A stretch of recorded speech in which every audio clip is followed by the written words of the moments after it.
Do you have returned merchandise that can't be sold as new? Broken seal, damaged packaging, worn or tested, damaged or missing parts? As a business or store owner, liberal return policies are a necessity. Return abuse is a reality. So what do?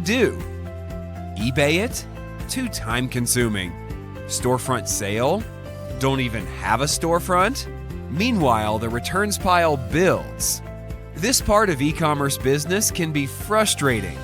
At Returns for Sale, we aim to make it much easier for you. With our Shopify app, list the returned merchandise you have on your site in less than 1 minute. Set up an expectation of the condition, including uploading pictures of scuffs, stains, and packaging damage.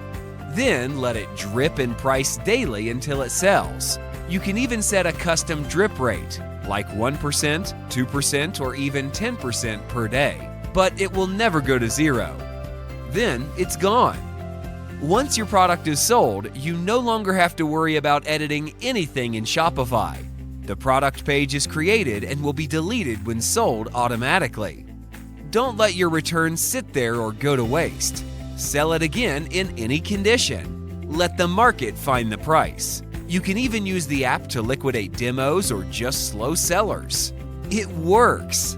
Download the app and try it for yourself.